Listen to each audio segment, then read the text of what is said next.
right, we made it. The NFL schedule release has come and gone. Recording here Thursday night, May 12th. I'm actually in Milwaukee, pinch hitting for Boston Herald's Celtics coverage, Game 6, Celtics Bucks on Friday. And I am freaking exhausted because I got here 10 a.m. on a flight from Boston.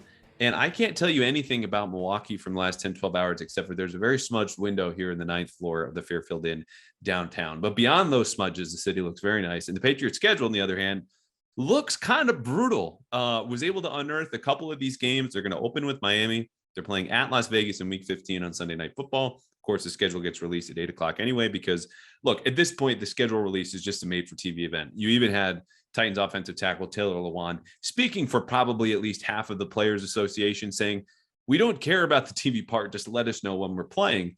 And I think there's some truth to that, right? Because, you know, it doesn't matter. Just give it to us all at once. But the league drums this up, makes an event, much like the Combine and the draft, that we look forward to for weeks and sometimes months.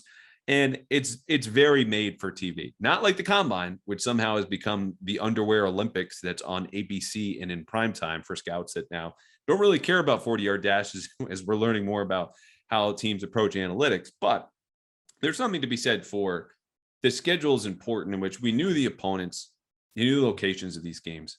It's kind of like knowing the ingredients in a recipe, right? Because that's what matters, what's going into whatever you're making. But the order in which you put that all together also is kind of important.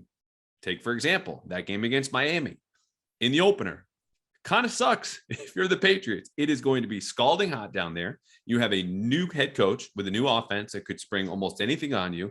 And not just anything, but anything through Tyreek Hill or Jalen Waddle or now Cedric Wilson, the receiving core down in Miami, against the Patriots secondary that, look, if you can name all 5 starters right now for week 1, congrats. That's something I can't do.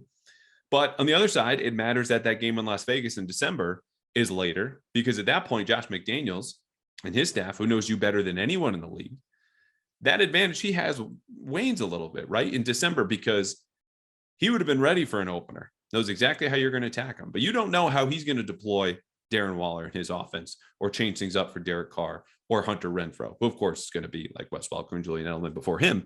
But you get the point. The Patriots will have film on the Raiders by the time they go to Vegas on December 18th. Whereas in September, McDaniels holds all the cards. So the order of these games matter. That's what makes it fun. As for the Patriots, they're not going to have a whole lot of fun at the start and at the end of this. And I get into the schedule with Bob Socci, if you don't know, Patriots radio broadcaster since 2014. Bob does a great job. We go through all the games, the different matchups, things to look for.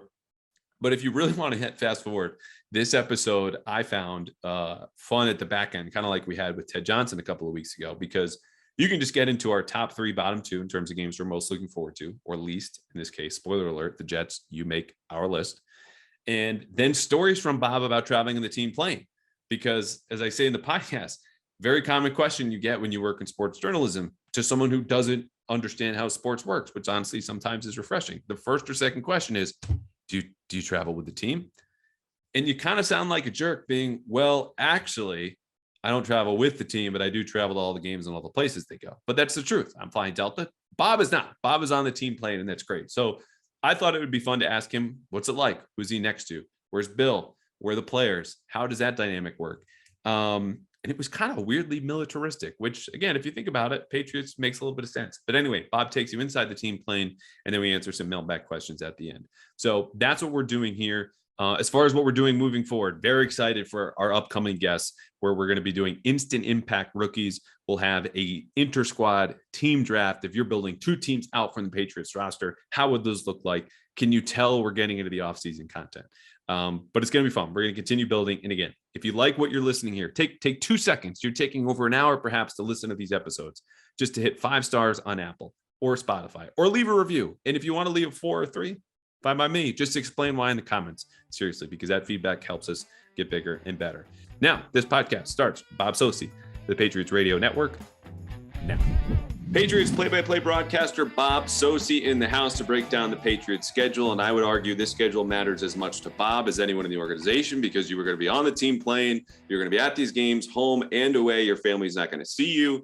And before we get into that, Bob, I just have to say, I'm going to do my best here, understanding that of all the episodes I've done so far, I'm going to sound the worst today next to you, professional broadcaster, enunciating clearly, bringing the vocab, just all the understanding and the research, because that's what you do. It's, you're preparing Monday through Saturday like the guys in the locker room, and then bringing it on Sunday. And I know you're bringing it here on Pat's Interference. So I'm just trying to tread water is what I'm saying. Andrew, you're building up the expectations and putting a lot of pressure on me now. I have to go back to my voice training, voice diction exercises. I should have been more diligent before we got started on that. I hope I don't disappoint you. Well, I hear the enunciation already. Diligent expectations, which most people just kind of gloss over those T's, but we're not here for language lessons. Though it does remind me, you came on as I started this with Mike Giardi in my debut episode. You came on my old podcast, and I remember we talked for over an hour. Again, super gracious to have you on. We were in the 98.5 studios. But the one thing I really remember was just getting you to do a sales call with me, because you had told a story about being a broadcaster for a minor league team. And that was kind of the side hustle, right? You had to sell billboards in the outfield. So no promises. We won't do that again. I think I was Callahan lawn mowing is what I was trying to get you to sell me on. You got it. Yeah. I think I might've gotten you on a program ad. An outfield billboard might have been a little too expensive. A little too pricey. We're not doing too well here at Callahan lawn mowing anymore, but that's neither here nor there. So the Patriots, we have the full schedule. I was able to tease out and report some of these games that are coming out. They're going to start in Miami. We're going to go chronologically here all the way until they end at Buffalo, January 7th or 8th. But zooming out, when you look at this full slate, first thing that grabs your attention is what? Well, I look at the beginning of the schedule and the end of the schedule, and I think about last year's start, as difficult as it was for the Pats, particularly at home, and then how they struggled down the stretch with that 1-4 finish, including the playoff game. And I look at it on the surface, the first four and the last four. And the first impression is it's going to be very difficult to avoid a similar start and a similar finish for this team, particularly with, I think, the improvements that some of those teams like Miami, which swept the Patriots a year ago, and Pittsburgh, of course, with the huge question mark being the quarterback play. But when you look at the first four at Miami, at Pittsburgh versus the Ravens, versus at Green Bay and Aaron Rodgers, and then the last four at Vegas, against Cincinnati and Joe Burrow, against the Dolphins again. They've been such a tough matchup problem for the Patriots, albeit now without Brian Flores as the head coach, and then at Buffalo to wrap up the regular season. And the Patriots, of course, will go into that series this year trying to force the Bills to punt, which they did not do in the last two meetings a year ago. That might be a victory unto itself, right? You get one punt, you lose 40-10. Okay, still progress from 47-17 last year. The only game in NFL playoff history where a team did not end a drive in a non-score, which is crazy considering that Bill Belichick's defense, but that's how low they sunk, because you talk about that 1-4 finish a year ago. I think when I zoom out, I said last year, I don't know what show it was Sports Sunday or Boston Sports Night, something on NBC, that the two Buffalo games, which were both in December, were going to decide that whole season. Everyone was focused on Brady's return, rightfully so, right? Week 4 and all the anticipation, and it lived up to the hype. But they win that game at Buffalo to keep themselves in contention, number 1 seed, and then start to slide and losing the second one, which was really the de facto division championship game. And I'm not here to, retread all that old history as much as we just did. I'm here to say, I don't think that's the case this year, actually, even though they get Buffalo in week 13, you're looking at December 1st. And then Buffalo, as I mentioned, the regular season finale in Orchard Park, January 7th or 8th, because Buffalo is so ahead of them in my mind that the games that matter more are Miami. Those are the games where the Patriots need to hit a lot of singles and doubles with this schedule before they go swinging for home runs against Buffalo. And you look at the opener last year with Miami, that's a 1-point loss and a fumble inside the 20-yard line from Damian Harris. That is a division win and an AFC win that might have flipped the division when you look ahead to how things finished, where you don't need to decide the AFC East week 16 against Buffalo, who's now definitely a better team. And I think besides the Miami game in the opener, week 17 at home, New Year's Day, that I think is where their postseason hopes, however high, might be made or broken. Yeah, and I think, the donut hole in this schedule is similar to last year, where I think even if they struggle at the outset, they have an opportunity to get right with Detroit, Cleveland, Chicago, yes, the Jets, Indianapolis at home going into the bye, and then a rematch with the Jets in week 11 before they go to Minneapolis to play the Vikings on Thanksgiving Thursday. To your point, about last year. I think it's not only, the mishap late in the Miami game, but I would contend that to lose to the Saints the way they did, shortly thereafter, Jameis Winston at quarterback and the touchdown pass where he was falling down in the grasp of a defender and through one of those, oh, no, yes, passes into the end zone, but also not being able to stop the Saints and get the ball back late in that game.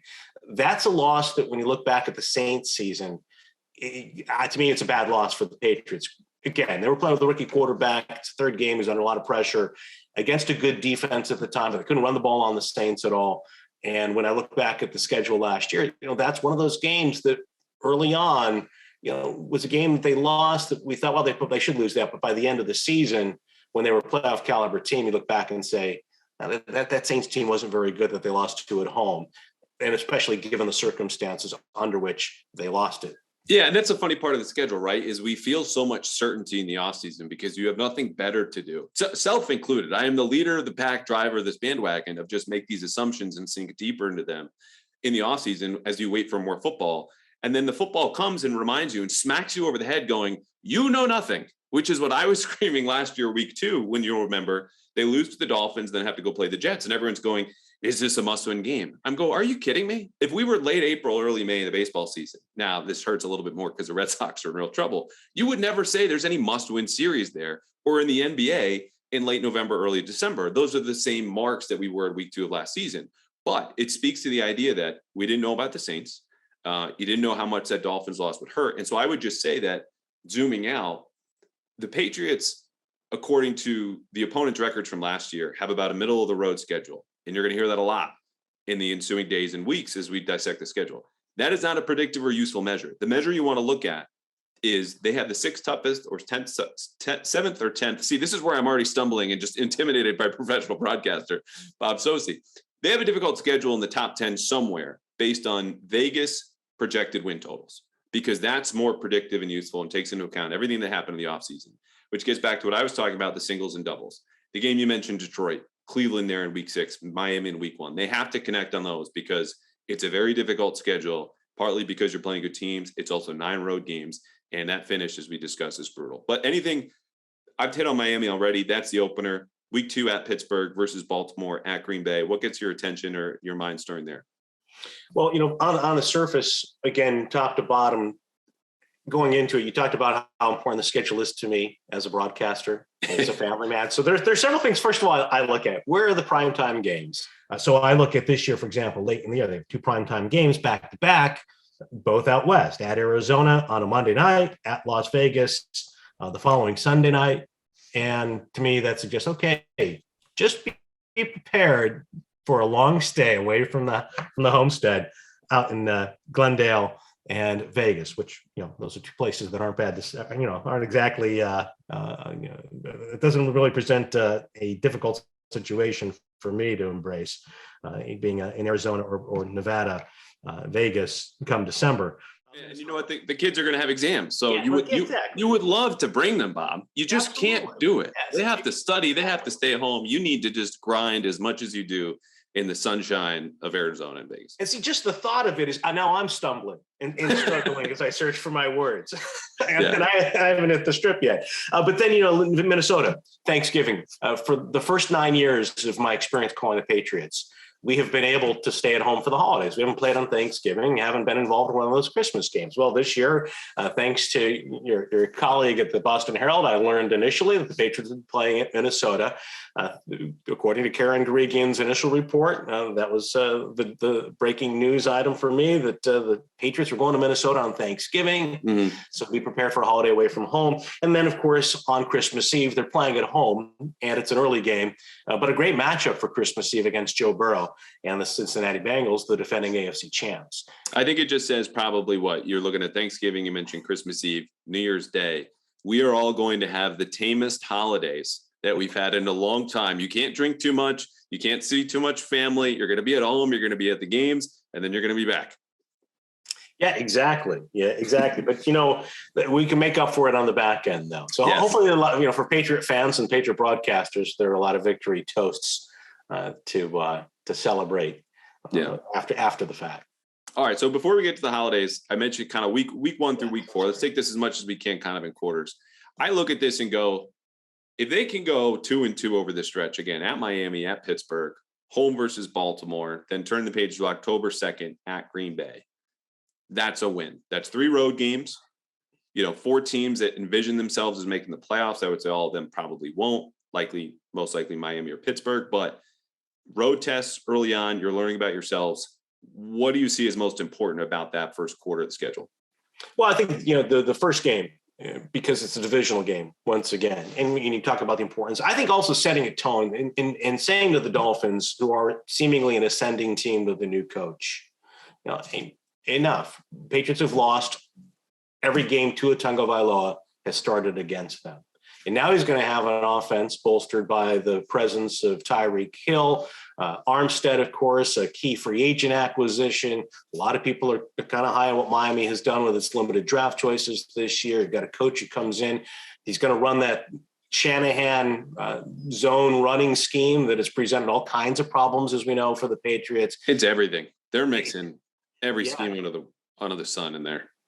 Without question. So to me, I think this is an important game too for them from the standpoint of, and I know that they're not going to look at it this way. And Bill Belichick isn't concerned with the outside noise, and the Patriots generally don't treat September with the same urgency that other teams do. It's been kind of an extension of the preseason.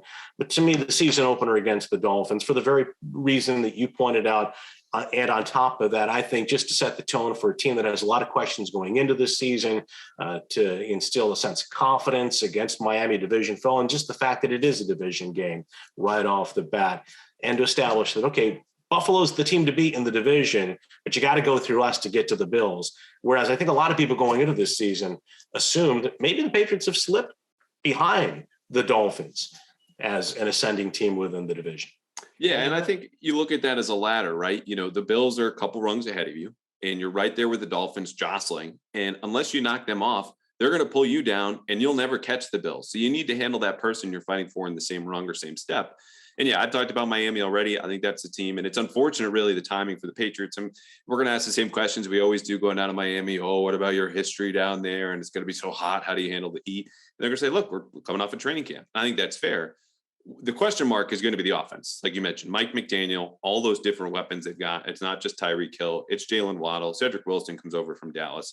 And, the RPO offense, Patriots had all season to study that for the regular season finale. And Tua, who's a fairly limited quarterback, he's very good in those particular plays, but that's about it. And they couldn't stop him or the running game. So beyond that, I wouldn't peg any of these games as a win or a loss. I would just say, again, 2-2 in that spot would be a success. Now, if you're 1-3, this leads us kind of into the second quarter. Week 5 is versus Detroit, at Cleveland week 6, versus Chicago week 7. That's a Monday night game. And then at the Jets, that's a stretch where you start to develop and mature. Like you're saying, the extended preseason is over. Yeah. And you know what you have. And if you win those games, you're back, even as a 1-3 start. If you go 3-1 there, you're kind of at 4-4 in a position going into week 9 versus the Colts. And then your bye week to say, hey, we're at 500 or a game over. Yeah, Andrew, and this is an extension of the Miami game for me too. I think it's going to, those first 4 games, particularly the first 3, let's assume Mitchell Trubisky is at quarterback for Pittsburgh. Mm-hmm. And I know he's a guy that doesn't engender a lot of respect because of the way he exited Chicago, but he played well and gave the Patriots a lot of problems versus a very good Patriots team in his lone start heretofore against them in Chicago, particularly with his legs. So I look at those early games at Miami with the concepts offensively and the personnel, the upgrades in particular that the Dolphins have made, as well as playing the Steelers with some of the things they have done, as well as with a mobile quarterback, presuming Trubisky is the guy. Then Baltimore, Lamar Jackson and his speed and some of the issues that the Ravens defense can exploit. And I think it's an early test for this new look Patriots defense, this smaller, hopefully faster, more athletic Patriots defense that is going to go with some smaller cornerbacks, at least based on the personnel that they have right now. And as well, the smaller linebackers. guys like Mac Wilson getting an opportunity. So I think this would be an early test for those guys. And perhaps some people might see it, if it doesn't go well, as an indictment on them, for whatever that's worth.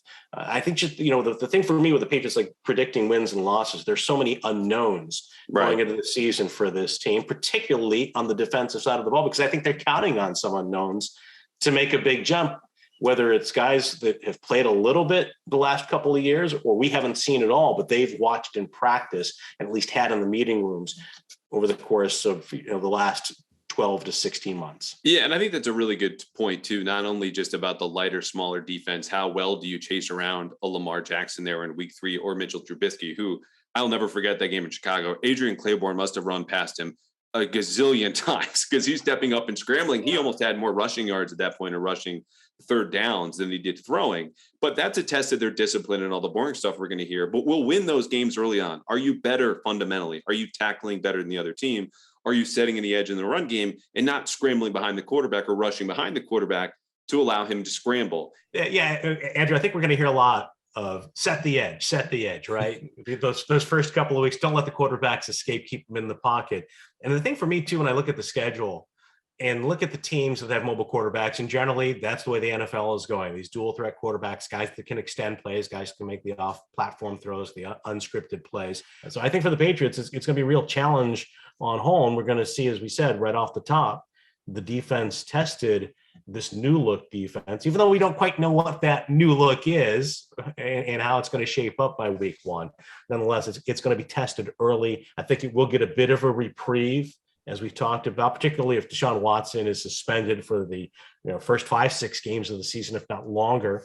And I would flip it around too, looking offensively for Mac Jones, who all eyes are going to be on him. I think from people I've talked to within the team, there's a real belief about him, which you could say, hey, they started him last year as a rookie. We know there's belief, but no. They're counting on that year 2 leap that we all talk about so much to carry them in areas where you look at the offense around them. The talent doesn't wow you. There aren't a lot of game breakers or guys who I've said before scare opposing defensive coordinators, but they believe in him. The thing that will bring him down, though, as we know, is interior pressure. You're replacing both your starting guards. One of them's going to be a rookie. Miami's defensive coordinator, Josh Boyer, longtime Patriots assistant. He knows how to scheme pressure. Pittsburgh, week 2, led the league in sacks last year. And it wasn't just, a statistical kind of outlier. They were second in adjusted sack rate. So they were getting after the quarterback. Baltimore blitzes almost as much as anyone. And Green Bay's defense is really deep there in the front 7. So you even get to week 5, someone for Dan Campbell's Detroit Lions might bite off a kneecap if given the choice at that point. But it'll be a good test, I think, specifically like we talked about, in the trenches on both sides of the ball. Yeah, and you're absolutely right. And I was remiss not mentioning the offensive challenge for the Patriots, because when you talk about setting the tone and making a statement to the fans and the skeptics, how many people right now have a lot of confidence in where the Patriots have gone or where they haven't gone offensively when it comes to their coaching staff? What kind of changes are going to be implemented with the coaching staff, whomever's calling plays for them come week 1? And you mentioned Josh Boyer with Miami. And the Steelers have played them well the last couple of outings. I still remember Tom Brady on a couple of late game series trying to find Rob Gronkowski and Julian Edelman as his lone options, basically, in that late season game in 2018. 17-10. It was their last game in Pittsburgh up until week 2 here. Yeah, absolutely. And now you have Brian Flores, who's on that staff. So again, there's great institutional knowledge, and we know what kind of game plans that he and Josh Boyer put together going back to the end of the 2019 season against the Patriots. And I think Baltimore is a team that certainly should be much improved over last year. They were decimated by injuries, and they were still in so many games, and still on the cusp of being a playoff team late into the year. Green Bay, a lot of people, I think, believe that Green Bay once again will be a Super Bowl contender out of the NFC, one of the top 2 or 3 teams in that conference. Maybe they've taken a step back offensively, but defensively they showed a lot of improvement last year. And so that's going to be a test for the Patriots. Yeah. All right. Let's assume these first 9 games, like we talked about, a lot of questions in the trenches, the first 4, it's a little softer versus Detroit, at Cleveland, versus Chicago, at the Jets, close with the Colts at home, which I think will be a really close test game. Then they get their bye week 10, perfectly timed bye. Let's say the median outcome of this comes about, they're 4-5 or 5-4. The next stretch, whoo boy, ice up, son, as it was once said, because you get the Jets at home, great, cupcake, little springboard, jump and see how high you can go. at Minnesota on Thanksgiving, back at home for Buffalo on a Thursday, and then at Arizona on December 12th on Monday Night Football. Those 4 games, aside from missing family and friends on Thanksgiving and the start of the death of our holiday fun, say what to you? Well, one of the things it says to me with the primetime games late in the year is that the people that are making the television schedule and the top execs at the networks think the Patriots are going to be an over team this year compared to the odds makers, at least at this point, with Buffalo on a Thursday night, Arizona the following Monday, Vegas on Sunday Night Football as it stands right now. And of course, all on the heels of that Minnesota game in prime time. So that suggests to me that there is a belief that the Patriots are ready for prime time players come the prime part of the schedule this year. And, when I look at that rundown that you just gave, now, I don't know what to expect out of Minnesota under Kevin O'Connell, but we get to week 13, I think we can all expect Buffalo will be the team to beat in the division and probably the team to beat in the conference. To me, I haven't seen anything that the Bills have done that has done anything other than strengthen their team going into next year on paper. Then at Arizona, a team that came to Foxborough and, they were riding high at the time. I think that they probably felt they went away with the better team, but with a loss, that the Patriots were able to pull out. Folk hits the late field goal. Can we hit pause for a second and talk about that game? Because I remember not so much as the Patriots pulling out, but the Cardinals vomiting all over themselves. Yeah, thank you. I was trying to be kind. I know, but this is why I'm here, to balance you out, because you won't do the thing that I'm about to do, which is completely crap all over the Cardinals, who missed a short field goal in the last couple of minutes, committed a horrendous penalty along the sideline to extend what was the game-winning drive there. I think it was the rookie Isaiah Simmons. When Cam Newton, it looks like he was a make-a-wish adult who was thrown into an NFL game just playing quarterback and just clearly was off from the get-go. So they win on a 50-yard field goal and a prayer with Nick Folk sending them home in a game that you just look back and go, at least for me, one of the grossest Patriots games I've covered. And I don't know if that's true for you, and maybe you can use a different word, but it was a little ugly there in 2020 for reasons besides the pandemic. Yeah, but by the end of 2020, relatively speaking, to me, there were a few others that were a little more, were a little uglier than. True. As far as victories go, I should say. As victories go, yeah. Just win, baby, right? But yeah, absolutely. And I don't have I am not one who believes that Cliff Kingsbury and Kyler Murray or the coach and quarterback they seem to be the first half of last year. I think they're more like the coach and quarterback they were the last half of 2021. But nonetheless, that's a team that the last time the Patriots faced them, again, was in position to win here, albeit much different circumstances, much different Patriots team. But going to Vegas, McDaniels, Patriots West, having to deal with that team offensively. Again, when it comes to institutional knowledge, does anybody have more on Mac Jones and the Patriots offense than the head coach of the Raiders, who also, of course, knows how Bill thinks probably as well as anybody when it comes to the Patriots defense? And, I'm saying that because I believe that, Bill will have his hands in both game plans, as he always has, or at least on defense. And I think that, you look at Cincinnati with Burrow and Chase and the team that the Bengals should have to start the season and likely finish it. Miami, Buffalo, 2 division games. And that's a brutal stretch. It's a very, very difficult way to close out the season for, any team, but particularly I think for this Patriots team, which I believe has to take a step forward coming off last year, as difficult as that might be. I don't think this is a team. Robert Kraft laid it out at the owners' meetings. He's not happy with having gone 3 years without a playoff win. And to me, in year 2 under Mac Jones, particularly with so many players that they invested in so heavily last year, going into their second season, and in some cases their last year under contract, this team has got to take a step forward. And it's going to be very difficult, I think, at the outset and at the conclusion of this coming season for them to do that. Yeah. All right. Let me reverse roles here with you. Let me do the sunny side of this brutal schedule as you just bring us down with your just horribly depressing take, Bob. No, it's a good one. Let's start with the Jets. After the bye week, that's their first game, November 20th at home. You're coming off a bye. You're playing the Jets at home. That has been a recipe for winning so long as Bill Belichick has been the head coach here in New England. Let's not expect that to change. At Minnesota, you don't know. It's a short week. It's an unfamiliar opponent. What I would say, though, is I think in those scenarios, you trust the better coach team.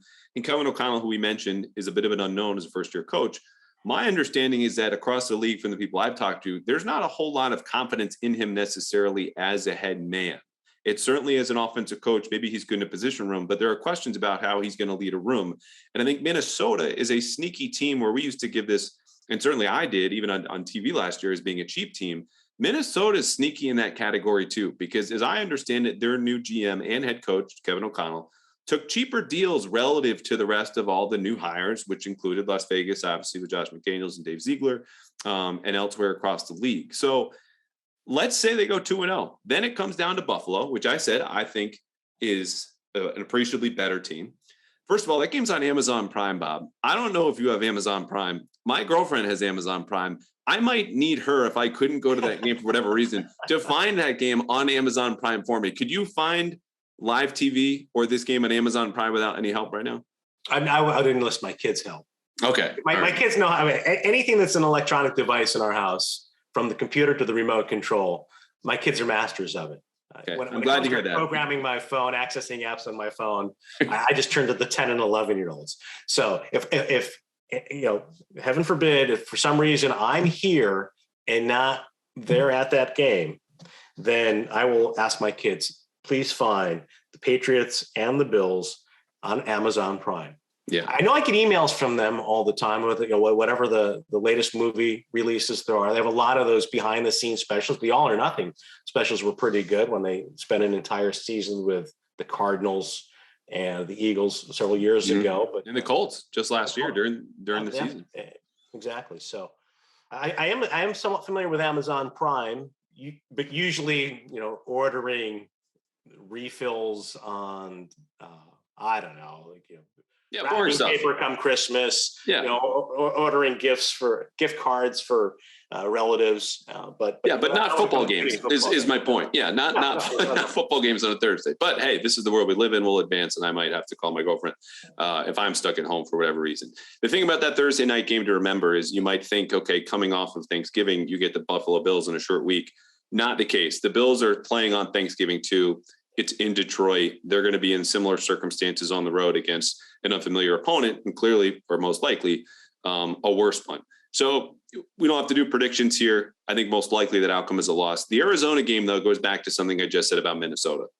In a situation in which you have a coaching that is worse than your own team in an unfamiliar opponent, and one that you get to prepare 11 days for, December 1st all the way to December 12th, that's a situation that I think is a big check in Bill Belichick's favor.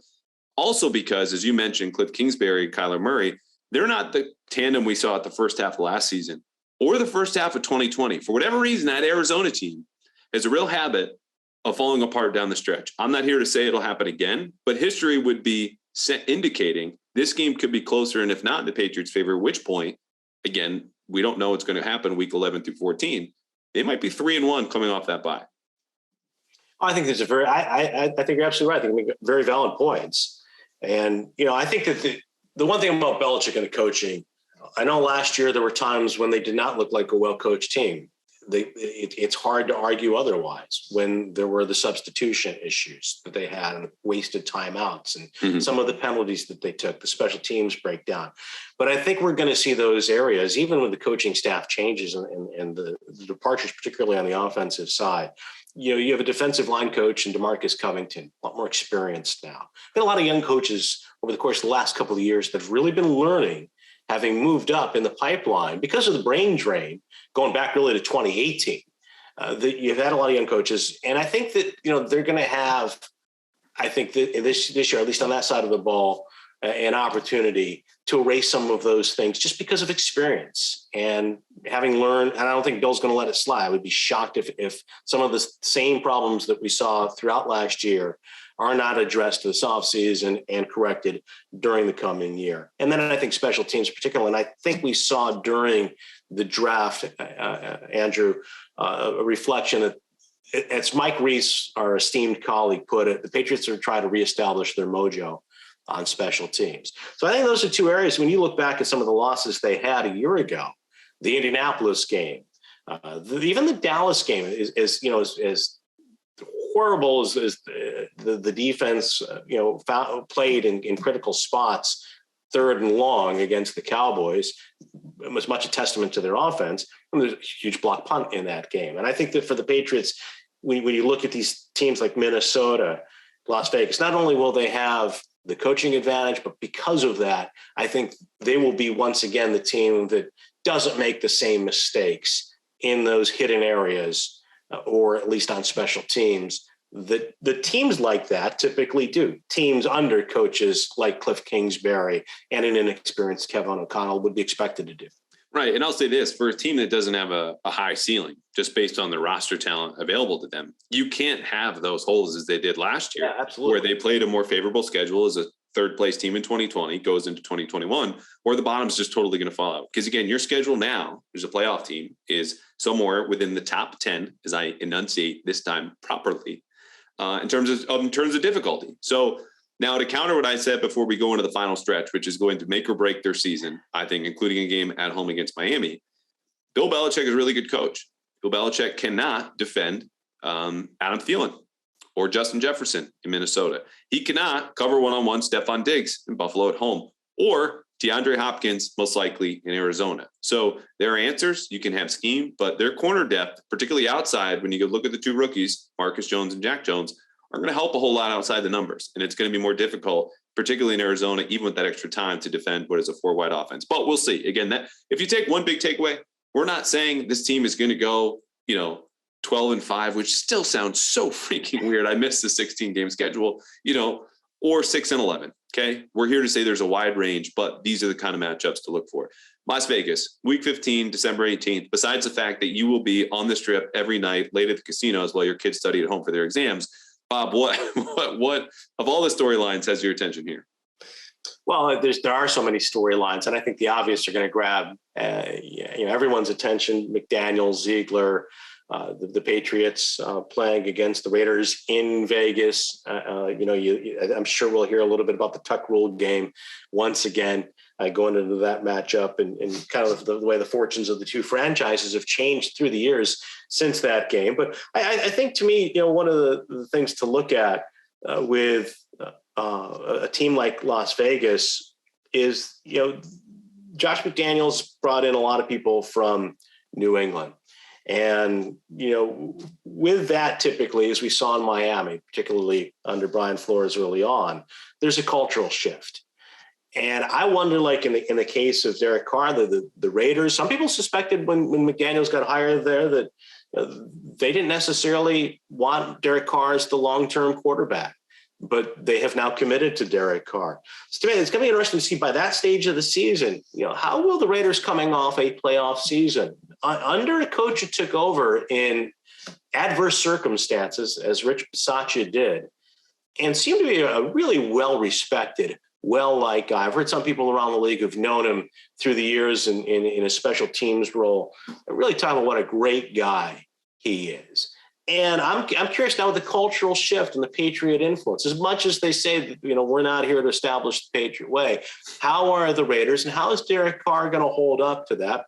And now that they have made that commitment to him, and will they be a team come week 15 that, even with Devontae Adams and all that they've done to seemingly make that roster better, will be a better football team than the one that at least got into the playoffs last year? It's funny you bring up the Patriot way and not adopting that, as much as they are going to take a lot of tenets and, philosophical pillars of the program here out there, because it reminds me of a story, and we're going to get into your stories, which are going to be the best part of the podcast by traveling with the team. 2019 Patriots Lions joint practices outside of Detroit. Matt Patricia takes questions every single morning, and they're about doing what we just talked about, adopting the Patriot way, but we're not the Patriots. The first song that blares at practice, Bob, I will never forget this, was "This Is Our House." Yeah. The touchdown song for the Patriots at Gillette Stadium, almost since its inception. And I'm out. You can't believe another word out of Matt Patricia's mouth at that time, which again, that tenure did not go very well. But he's back here in a role I think is more suited, whatever that is offensively, better than being a head coach. And look, Belichick learned his first time around in Cleveland about the changes and things he could and could not adopt from Bill Parcells. Who knows what happens with Matt Patricia? But it is interesting. On the note about the Patriot way, though. I think it's interesting that you mentioned the players they brought over, and there's been a lot. It's upwards of 20 when you include the coaches. Not many of them are main characters or captains or leaders in this roster, aside from maybe Chandler Jones, who for most of his career has really been a Cardinal versus a Patriot. You look at Derek Carr, Hunter Renfrow, Devontae Adams comes over, even Darren Waller. These are leaders who are there and established. They need to buy in. You're not bringing in, some people like Trey Flowers to Detroit and instilling the culture through him. So I'll be interested to see whether this is really a hybrid, which I think Josh McDaniels and Dave Ziegler, from people I've talked to, are going for a hybrid that they put their imprint on it. And it's, the features in some way are dominated by the Patriot way, as it were. But if they're more aesthetic kind of touches versus we're going to rely on the roster and the people we have here because we believe in that. And they're talented guys. All the guys I just listed are top 10, top 12 at their position. Yeah. And having said, what I do believe that Josh McDaniels has at least said all the right things to indicate that he learned from that experience in Denver, that it is about relationships. And yes. He cannot go into the next head coaching job, which he is now in, while with the Raiders, with the idea of replicating the Patriot Belichick program out in Vegas. And I think Josh, has grown as a person by all accounts, as well as a coach. And he does have a good staff, as I see. I think Patrick Graham is the defensive coordinator there. That's a good move. Another guy with Patriot roots. So I don't expect Vegas to have the same kind of problems. Granted, it's a much more talented team on the surface coming off a playoff appearance than, for example, Matt Patricia's Detroit Lions. But nonetheless, I do wonder about Derek Carr as their quarterback. And again, if they don't rise to the expectations, do you start to see some of those guys that you're talking about who were the leaders before and will be expected to be leaders and aren't from that Patriot cast of players coming over from Foxborough to Vegas? How are they going to respond late in the year if the season isn't going as well as they expect, particularly with that division, having to play against the Chargers and the Chiefs in the West Division, and of course, a vastly improved Denver Broncos team. Yeah, I want to close on Vegas with a couple thoughts, one of which I think early on in that week, where, of course, the storyline's dominated, thanks to people like you and me, is going to be Belichick versus McDaniels. And the responses are going to be, it's about the players in the field. And as I just mentioned for Las Vegas, that means players that typically are not former Patriots. And so they're not going to care a whole lot about some sort of revenge. Now, one optimistic note, if you're the Patriots, I think getting them this late in the season, being the Raiders, is a good thing, considering Josh McDaniels knows every single thing about your operation and your players and your roster and could flex that best in September and October. Whereas, the offense largely he's going to run, but you don't know how he's going to deploy Devontae Adams or Darren Waller, players who are so different from anyone he had even here in New England, where you go, okay, he had Gronk, who was very much two-way tight end, where Darren Waller is a little bit a guy they move around. Now, that optimistic note said, I think there is a chance they get buried in this game, because not only will they understand Mac Jones intimately thanks to Josh McDaniels, they'll know how Bill and Matt Patricia will likely want to attack and confuse Derek Carr. And the person who can prepare them for all that, of course, is Josh McDaniels.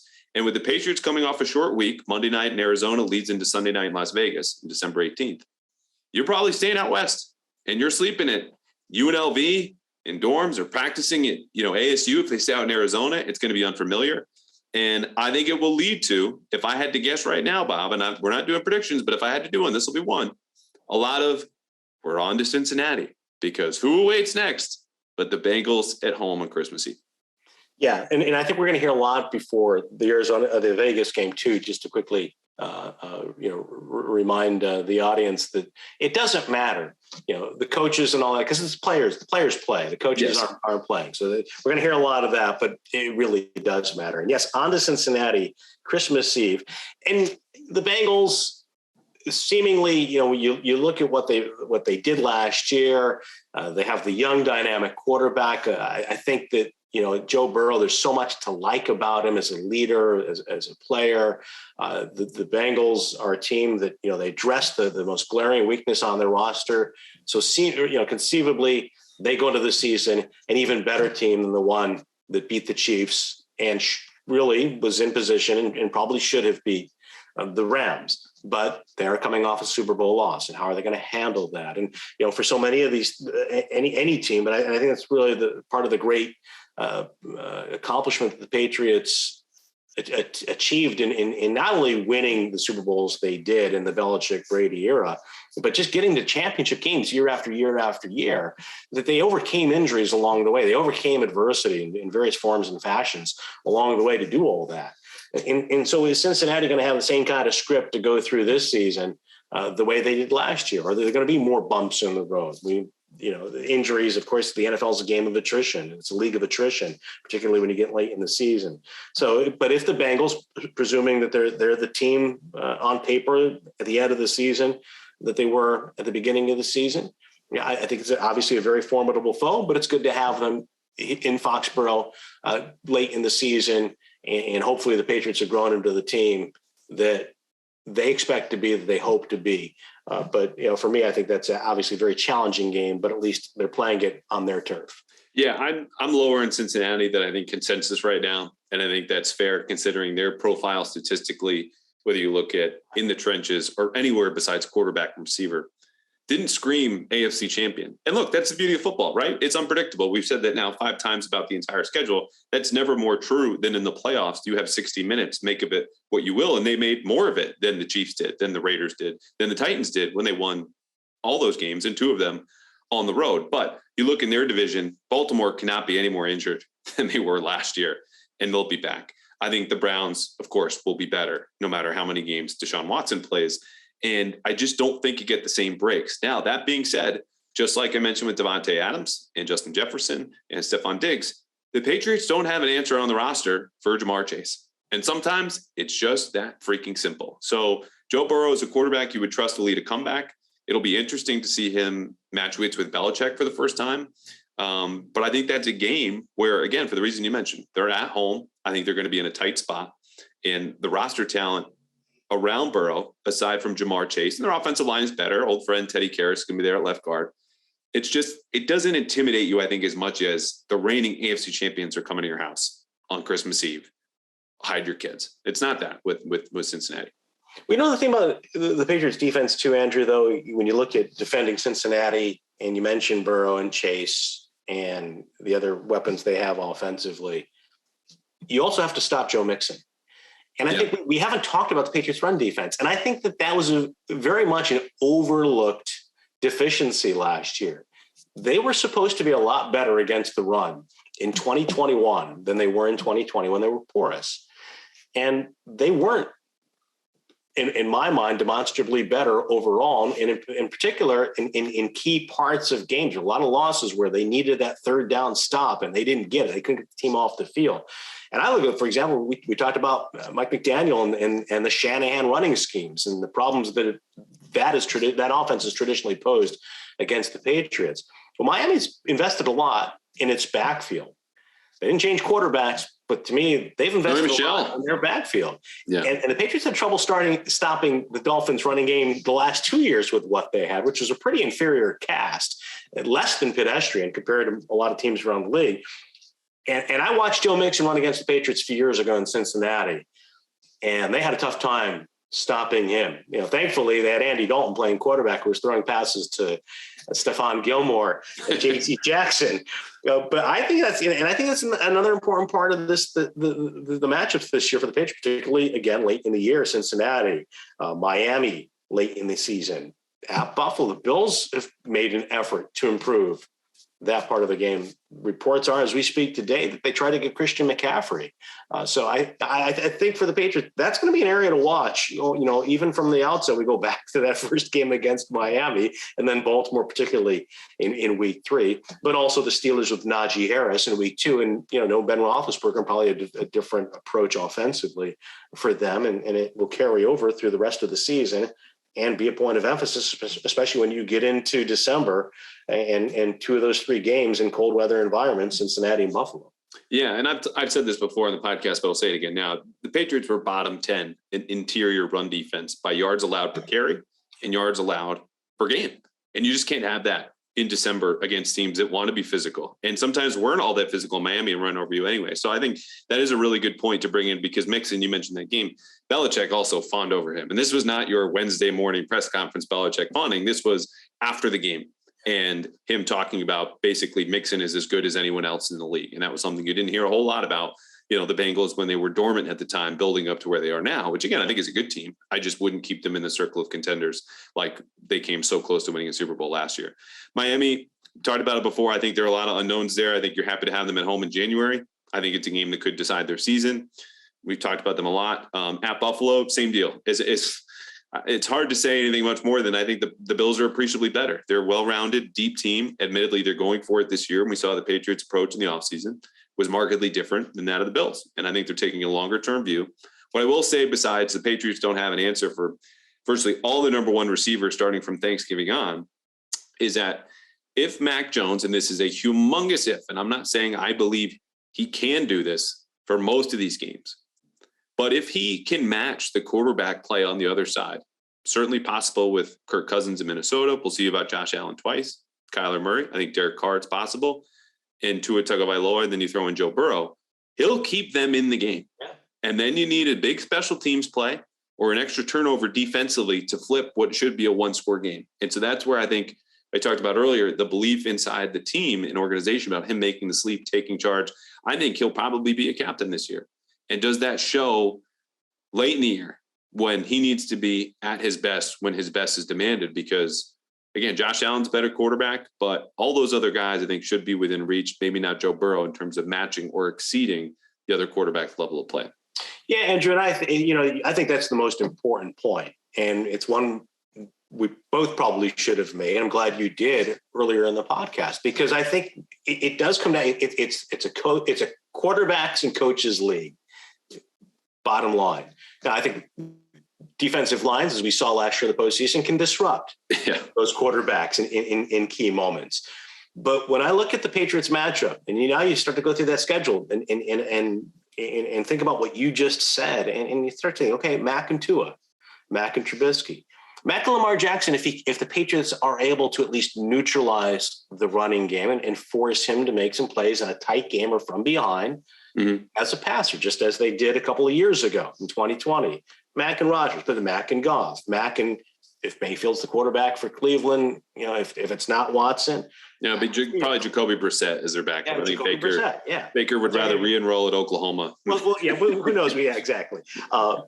Mac and Wilson, Mac and Matt Ryan, with Indianapolis, Mac and Kirk Cousins, Mac, and Kyler Murray, Mac and Derek Carr, and so on. So I think that, when you boil it down to that, you're right. If Mac Jones takes the step forward that I think the team fully expects him to take, and there are all the signs that he's in much better shape. You see it in the workout videos. They don't tell us a lot, but he does look a lot fitter. He's been out there. He's been working with Tom House. He's had throwing sessions with his teammates. We've heard several Patriot players in the recent past talk about him. Bob, are you on Instagram looking at those videos? You getting busy on IG, just checking out, see what Mac's progress is? I just wait for your retweets. You guys, you and the rest of the people on the beat do such a great job. But I'm just glad they're not as artistic as some of the ones we've had to pay attention to. Past the black and white.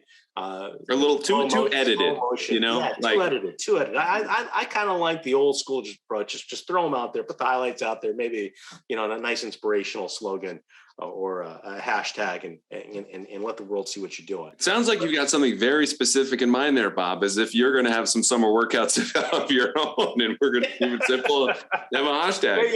You know what? You might be onto something, Andrew. Yeah, back in Bob's with Bob. Yeah, keep it coming. I'll give you the scoop, if and when that comes to fruition. Beautiful. But it's my long-winded way of saying I think the Patriots. I agree. I think what they like Mac Jones a lot. I think that and I also think that it's interesting. I was reading, and I guess I can admit. Yeah, the Boston Herald. Yeah, I read the Herald. You and Karen do a fabulous bang up job. But I was reading, "It's Better to Be Feared." Is that the name? Yeah, Seth Wickersham's book. And I found it interesting that in his book he reported that Belichick had Josh moved on several years ago, Joe Judge running the offense along with Bill. And we know that Bill's had a history going back to 2001 and the death of Dick Raybon of really taking over the quarterback room and meeting with the quarterbacks on a regular basis.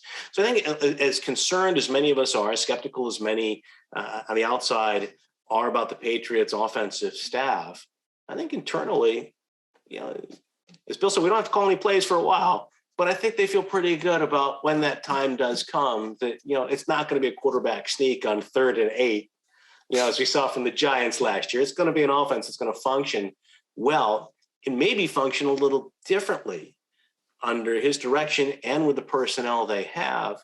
And it might have to because of some of the coaches they're going to go against when you look at McDaniels. And we talked about Josh Boyer, Brian Flores early on this season, McDaniels and Patrick Graham, and the problems they've had against the Bills offensively. So not just with personnel, but also maybe schematically. Yeah, you got to innovate. And you know what? The Patriots, bottom line, I've talked to late about the offense, what it might look like, Joe Judge, Matt Patricia. Last year, they didn't have a plan B.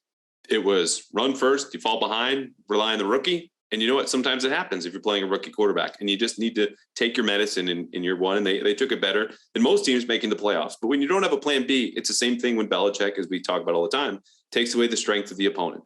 Teams were doing that to Mac Jones late in the year, best of all Buffalo, and they couldn't do anything about it. So I think they will have a plan B and maybe see how well it's executed. We'll see. All right, let's do something a little bit more selfish. Our favorite trips. We need your top 3. I need your bottom 2. I'm going to lead off. I think we're going to overlap here. Number 1 trip I am most looking forward to, and this encapsulates the city. It encapsulates the time of year, the timing, the distance, and of course, the quality of the game. Las Vegas. Get me to Vegas as soon as possible. This will be a great game. The storylines we already talked about. You, of course, we already described, are going to stay out west, feet kicked up, daiquiri, making your cards. But is that number 1 on your list, or at least somewhere in your top 3? It's in the top 3, but it's not number 1. All right. Yeah, I had the privilege of going to Notre Dame Stadium while calling Navy football for the 16 seasons with the midshipmen, including my very first game of play-by-play while at Navy. And when people ask me what's the best broadcasting experience, what's the best experience I've had in the NFL, it's calling that game in 2014 from Lambeau Field at Green Bay. So for me, appreciating the history of the game, it's that stadium, very much like Notre Dame Stadium, Lambeau Field, Patriots at the Green Bay Packers. It's week 4. Weather should be good in October, certainly a lot better than it was in December of 2014. So that's number 1 for me. Do you want me to go through my list? Yeah, we'll do number 2, and I'll hit you with my number 2. Number 2 for me is also very, very similar. Great football town. I think it's a very underrated city. The aesthetics of the stadium itself, with the confluence of the 3 rivers and the backdrop of the Pittsburgh skyline and PNC Park next door. To me, Heinz Field, the people in their black and gold with the terrible towels, all streaming toward the stadium, going across the pedestrian bridge. You go out for coffee in the morning on Sunday. You see the people out and about. It's a great football environment. That's number 2 for me. All right. And I've already given my 3rd Vegas. Yeah. So Vegas. Okay. And Vegas kind of goes without saying. We talked about the game, the build of the storylines. Vegas is Vegas. And for me, Green Bay was number 2. I've been to Lambeau Field before, not for a game. It's a bucket list item. Everyone knows that. I think you'd love to have the snow there. I know you're looking forward to the better weather. I would be happy to shovel myself out after the game if we have a good game. But Green Bay, just again, bucket list item. Number 3 for me, and I didn't expect to land on here because Tom Curran of NBC Sports Boss, everyone knows Tom, asked for a poll of everyone's favorite destinations. Where do you want to go? Same thing we're doing here. And list the cities. And my 2nd and 3rd were Green Bay and Miami. But when Miami is the season opener and it's going to be 100 degrees down there in South Florida, I am out. I love Miami. It is my favorite trip every single year. That changes this year. Now, I didn't take my next option or the one after that when I tweeted out Tom's poll and gave my answer. And Pittsburgh was a little too low for me, but it's not my number 3. My number 3 is Minnesota. And it's partly because I would like to do a Thanksgiving game once and then never again, and just see how the crowd is and the vibe is and how people are in the parking lots, or do they stay home, or do they come in late? Is it even louder on Thanksgiving because everyone knows we have a long weekend ahead, and it's a night game. And I think one of the best stadiums in the league, one I've also not been to. So Minnesota in November, great. No. Are the Vikings a great team? No. But I think it's a unique experience on this schedule here after Vegas and Green Bay that has me looking forward to it as much as my family, or maybe my family will be very excited I won't be around because I'll be in Minnesota, waddling through the purple and gold of the tailgates and the parking lots, if they're even there. I don't know. It'll be fun. Okay, bottom two. Great stadium. I was there. The Super Bowl. Disappointing outcome, but a great stadium, phenomenal place. Yeah. So that has me excited. All right, your bottom two. Bottom two, it's easy for me, and I have to say this is based strictly on the broadcasting experience. Miami's the worst for me because the booth is in the corner of the stadium, the windows do not open, and I hate being in that closeted broadcast booth where you feel like you're calling the game off television. And I've called games off television as recently as 2020. And yet when I've been there in person for the Patriots and the Dolphins at Hard Rock Stadium, I think that's the name, Hard Rock Stadium, it just doesn't feel like I'm there because the angle's terrible unless the Dolphins are running the hook and lateral and they're coming right at you at the end of the game in the Miracle at Miami. Or, plus you don't feel any atmosphere because it's enclosed. It's very small. There's not really enough room for Zoe, our producer, and myself to. So that's what it is. You're just a little cozy with Zoe, and that ruins the whole thing. Little claustrophobic. It's not. It's a very. It's a very taxing experience in terms of like calling the game because you want to do it well. And they're going away from you, so. I'm setting up an excuse for all the mistakes I'm going to make in week one when the Patriots go to Miami and have to play that game. But it's those guys will tell you it's not a fun experience. And this is a little inside baseball. And this is a little spoiled media, prima donna talk.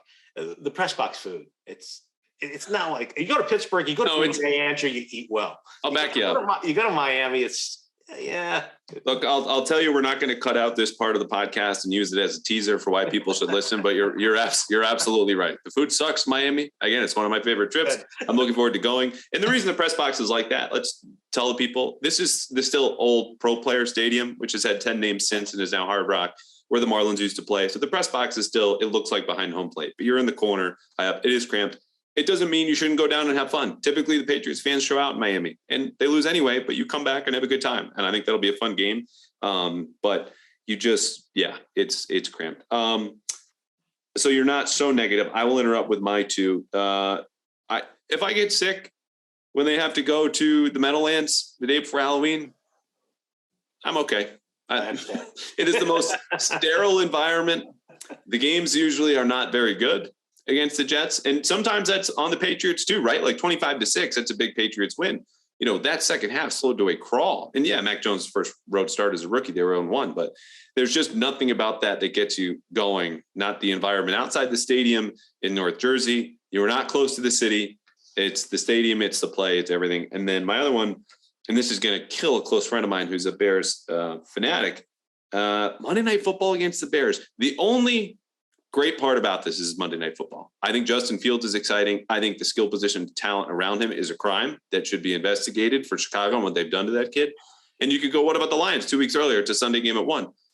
Kneecaps being bitten off has my attention. The Chicago Bears do not. So that is a matchup. Again, I'm excited for the Monday night. It'll be a fun primetime environment. But as far as the game goes, it's at home. And again, this is strictly from a reporter's and broadcaster's perspective. I've got to imagine the week leading up to the game versus the Lions, it's going to be a whole lot more entertaining because we might get another kneecap. I can't wait to talk to Dan Campbell. People don't know. We get them on like a conference call. You're all speaking into this, the same intercom with the Patriots reporters are hauled around in Gillette on Wednesdays. If we do get to talk to the opposing coach, sometimes it's Rex Ryan-like. Other times it's not. And this, I think, will be back to the days of Rex Ryan saying whatever is on his mind with Dan Campbell. And nothing against Matt Eberflus, but he's just not Dan Campbell. No, none of us are. No, it's absolutely not.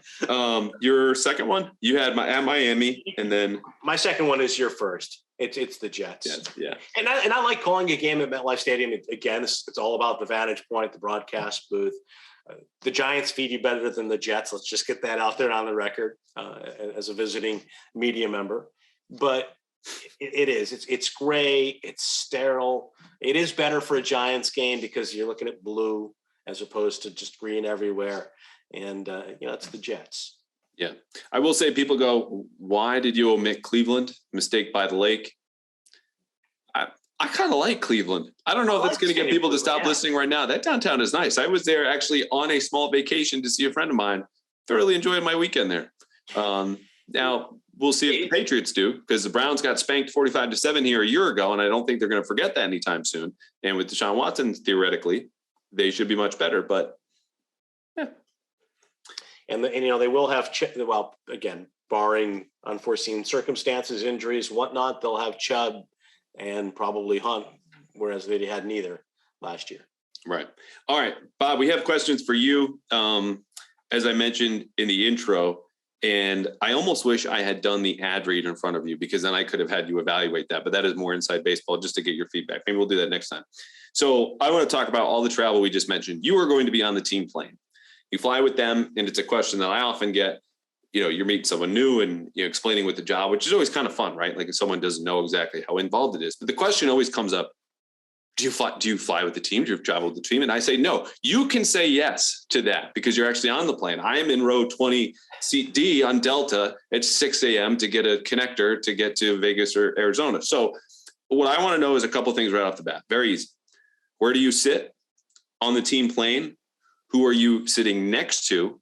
And then quickly, how do you pass time? Are you preparing? Are you watching movies? Are you reading? Are you looking around to see what the players are doing? Like, what can you see from where you are and who's next to you? Well, it's not a matter necessarily of what can I see. It's what can I say relative to that question. Because as you know, Andrew, the code is what happens on the road stays on the road. And that includes the hotel on the team plane.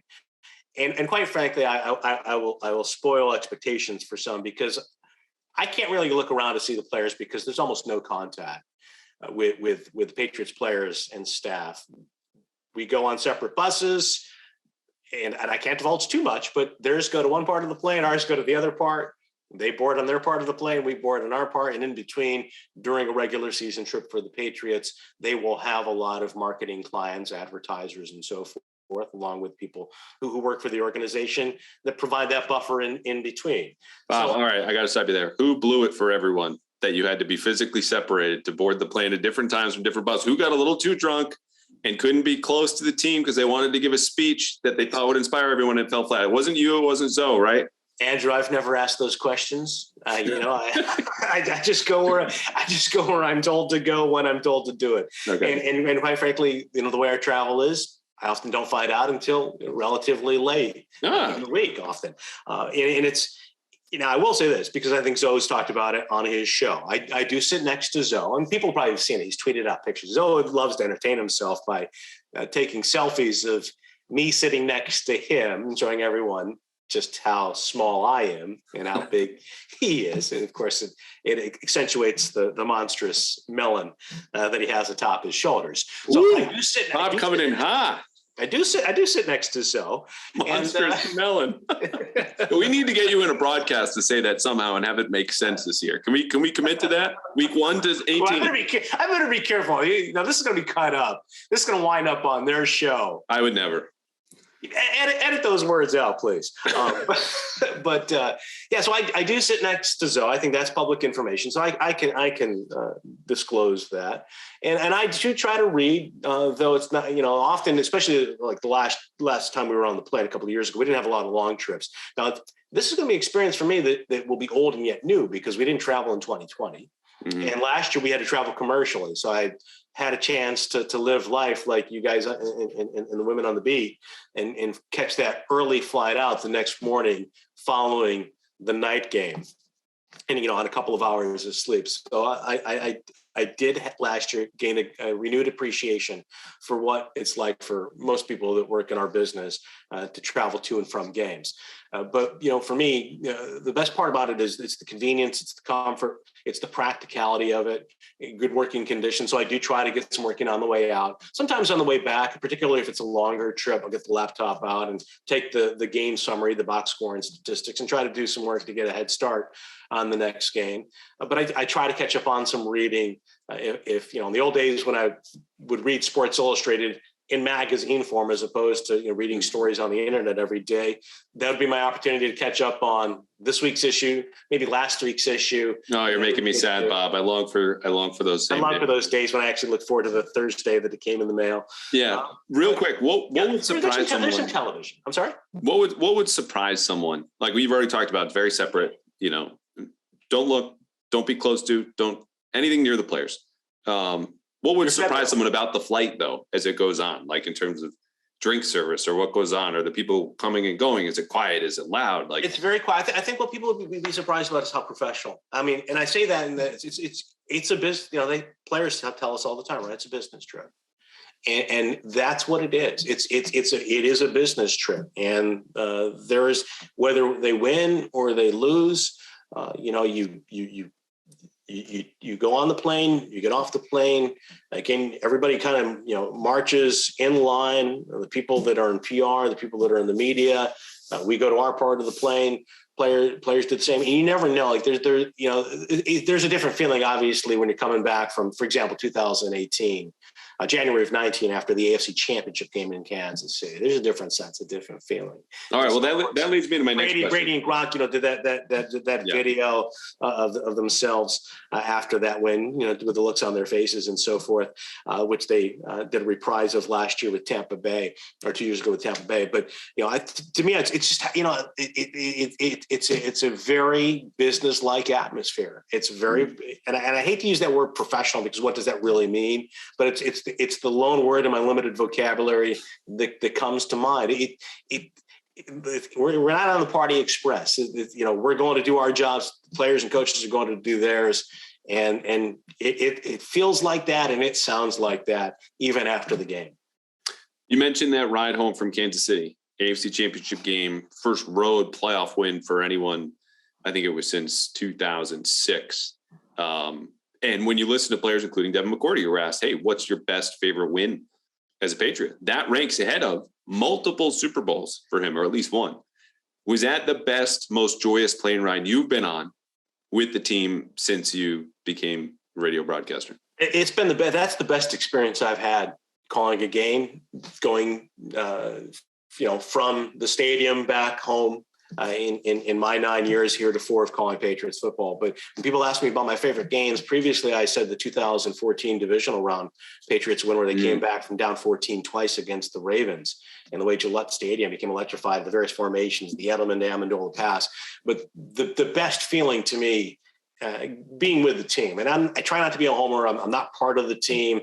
I don't say we, I don't say they when I call the games, but obviously I'm the Patriots announcer. I want the Patriots to win, and go to Kansas City in an environment where it was a red sea of Chiefs fans.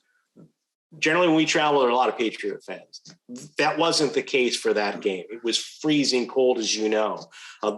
I think there were very few people that really believed, outside of the Patriots locker room, the Patriots are going to go out to Kansas City and win that game. There was that true us against the world feeling. And for them to go out there and win, and especially under the circumstances, they had the control of the game at halftime, then it became a track meet, and they fell behind. They come back and score, and then eventually Burkhead rams it in for the win after the third and 10 conversions in overtime. And after all that running, Brady hits on one key pass after another. Okay, so Kansas City takes the cake, no question about it. Everything about that ride. Flip side, the most miserable or awkward or silent, just uncomfortable plane ride you've had with the Patriots? Well, since you made it plane ride and with the Patriots, I guess that disqualifies all the bus rides I was on in minor league baseball. Yes. I've got a million. You want to hear stories? I got a million stories from my minor league baseball road trip days. But most miserable ride with the Patriots. I said Kansas City was the best ride coming back after the AFC Championship in 2019, January of 19. The worst ride that stands out to me was 2014 coming back from Kansas City. I knew that was coming. Yeah, that late September Monday night game. And I say that because of a number of things. I'm new to the job. It's my second year. 2013 ended in very disappointing fashion. The Patriots get walloped by the Chiefs in that Monday night game. Bill Belichick's being questioned about Tom Brady and evaluating the quarterback position. And it's on to Cincinnati, of course, would follow. But very uncomfortable moments in the post-game press conference. Later in the bowels of the stadium, I had this uncomfortable, awkward moment, and I wrote about it a little bit in a blog at the end of last year, where I found myself looking at Tom Brady and Vince Wilfork, who looked like they were in deep contemplation about where they were and where they were headed as team leaders. And so, I think back to the circumstances about that game and just getting on that plane and thinking to myself in the darkness, we're traveling back in the wee small hours. It's just silent, right? There's no it's noise. Silent. It's dark. When I traveled with the Naval Academy, Andrew, my broadcast partner, Omar Nelson's got a great sense of humor. He and I used to joke about, we were always disappointed if they lost, but we'd have this joke that when they did lose, by the time you got to the airport on the team bus to board the charter, you got past it a little bit and you started to lighten up a little bit and have a funny conversation, tell some jokes and so forth. But then Omar would always say, okay, it's time to get our sad faces on. We're going to be sad. We got to act like we're sad when we get on the airplane. You didn't have to act like you were sad, disappointed, getting on the airplane, coming back from Kansas City that night after the Monday night game. And the important, my thinking is, where's the season headed? Where's this team headed? Is the window truly closing, as I've been hearing all week on my flagship station, my employer station, 98.5 The Sports Hub? Boy, it's going to be an awful Friday coming up on Felger and Mavs when I go back on the air with those guys. And so all those thoughts are running through my head, and I can only imagine what was going on in the minds of the various players, including the aforementioned Wilfork and Brady. So that trip back from Kansas City, for me personally, is probably the most memorable after a loss. All right. That's totally understandable. And like I said, I kind of had an inkling there. Oh, Kansas City was the greatest. Well, we all know what happened there. 41-14, I think it was Monday Night Football. And yeah, new on the job. God, I can't imagine, like, if you just looked down at your seat for the entirety of the ride back so as not to cross eyes with anyone else or even give yourself the opportunity to do the wrong thing, I would understand, because, yeah, that night for that team really sucked. All right, one more note and then one mailbag question. We'll get you out of here. Gino Cappelletti, unfortunately passed age 89. He was Zoe's predecessor as a radio analyst and Patriots broadcast with the team for 51 years in different capacities. We talked before we started recording just about the time that you got to spend briefly with him and how you got to know him. So 30, 60 seconds just on Gino and what you knew of him and your connection with him. Well, I think the thing that stands out to me about Gino, in the brief time that I was around him, the few times that I was in his presence, but as much based on the stories that I heard from the people who knew him well and were very closely with him, including Zoe and our producer, Mark Capello, and the other guys on the radio crew, is that he is someone who emoted grace and kindness, the way he carried himself. He was such a gentleman, so humble, and he was a true legend. This is a gentleman who spent 50 plus years with the organization, an original Patriot, Mr. Patriot. Arguably, I think, a Pro Football Hall of Famer, the all-time leading scorer in the AFL, someone who was a two-way player, as a great kicker, but also a very good wide receiver, and then an assistant coach and a broadcaster. And I've heard stories through the years where, for example, Pete Carroll would, on the airplane, go back and sit next to Gino. There's such respect for Gino from everybody in the organization. And he and Gil, to me, hitting home especially, they were the perfect radio couple. I don't know that there's been a better radio team in a football broadcast booth than Gil and Gino. Gino described it as a simpatico, and they had it. And I think for Zoe and I, it was so important for us to carve our own niche following them. But I've always been mindful of the legacy that we inherit in that broadcast booth.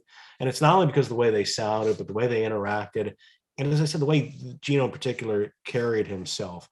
When he showed up at the Hall of Fame induction ceremonies wearing that red Hall of Fame coat, so fit and trim, even in his advanced years. I mean, there was kind of a regal quality about him. He had such a down-to-earth guy. His wife, Sandy, came into the booth periodically. The last time I saw anyone from the Cappelletti family was several years ago. I believe Sandy came in with some of the grandchildren and paid a visit to say hello to Mark, because Mark Capello remained close to the Cappelletti family. He was the longtime producer with Gil and Gino, and of course has worked with Scott and myself over the course of the last 9 years.